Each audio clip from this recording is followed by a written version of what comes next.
लेकिन सबसे पहले स्वास्थ्य मंत्री छत्तीसगढ़ के टीएस सिंहदेव साहब मेरे साथ जुड़े हुए हैं। बहुत ही डिसेंट लीडर माने जाते हैं, राजनीति का एक मध्य भारत की राजनीति का एक बहुत बड़ा चेहरा है। सिंहदेव साहब, मैं सबसे पहले आपसे जानना चाहूंगा, शशि थरूर जी का ये कहना है कि 3rd फेज का ट्रायल नहीं हुआ है, उसके बाद हमारे मनीष तिवारी जी का कहना, उसके बाद जयराम रमेश का कहना, ये तो इतने बड़े नेता हैं, मंत्री पदों पर रह चुके हैं, भारत सरकार कह रही है कि 110% वैक्सीन सेफ है, फिर इस तरह की बयान क्यों? राहुल गांधी जी तो कह के गए थे ना वैक्सीन आ जानी चाहिए, इंग्लैंड में वैक्सीनेशन शुरू हो चुका है, हमारे यहाँ क्यों नहीं? तो फिर ऐसे बयान क्यों?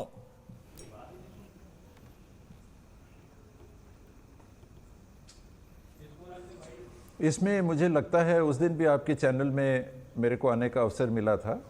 चर्चा इस बात की हो रही है और होनी भी चाहिए, ये राजनीति और फलाना दल और वो दल, ये दल की तो बात ही नहीं होनी चाहिए।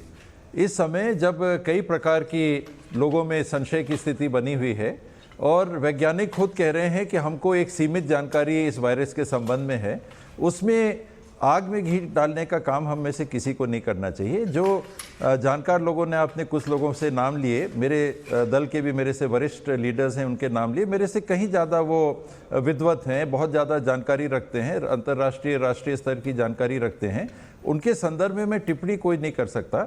मैं केवल इतनी जानकारी रखता हूँ कि वैश्विक स्तर पर जहाँ 200 से ज़्यादा वैक्सीन कैंडिडेट्स के ट्रायल्स चल रहे थे, उसमें अलग अलग पद्धतियों पे ट्रायल्स चल रहे थे। 3 मुख्य प्लेटफॉर्म थे जिसके ऊपर ट्रायल चल रही थी वैक्सीन्स की, और उनमें से जो पद्धतियां सफल होती चली गई, उनके देश की जो संस्थाएं थी, अमेरिका में FDA है, उन्होंने अनुमति दी, इंग्लैंड की जो संस्था है उन्होंने अनुमति दी, और उनकी अनुमति के पश्चात जब भारत में लगाने की बात आई तो हमारे देश के भी जो वैज्ञानिक संस्थाएं हैं उनका परीक्षण करके उन्होंने एस्ट्राजेनेका के लिए अनुमति दी। और साथ में जो भारत बायोटेक की वैक्सीन की बात आई, इसमें जो विवाद की स्थिति आ रही है वो इस हद तक सीमित है कि फेज 3 कंप्लीट नहीं हुआ।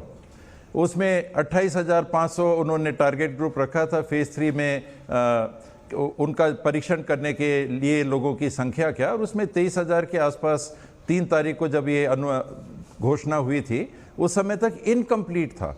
तो उस हद तक जो चाहे मेरे दल के हों चाहे अन्य दल के हों, अगर लोग उसमें कहते हैं कि ये पूरा हो जाना चाहिए था क्या, उसके बाद घोषणा होनी चाहिए थी, उस हद तक तर्क को सुना जा सकता है।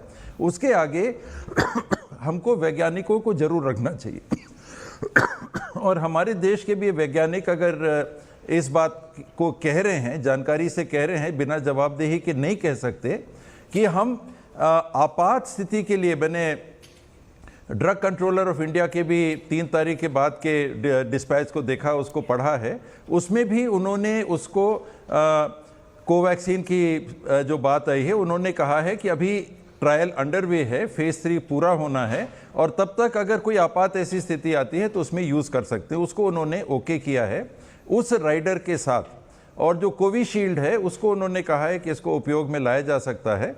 तो ये स्थिति ये 2 वैक्सीन के संबंध में है। विवाद वहाँ पर उठता है कि रशिया की भी वैक्सीन स्पुतनिक वी पहले आई थी, कुछ महीने पहले आ गई थी, रशिया की एजेंसी ने कहा कि वो ओके है, हम उसका इस्तेमाल कर रहे हैं। देश की एजेंसी ने उसको अभी तक ओके नहीं किया है। कैडिला जो गुजरात में बन रही है वो फेज़ 3, उसके लिए अनुमति 3 तारीख को ही दी गई है, वो फेज़ 3 ट्रायल हो रहा है।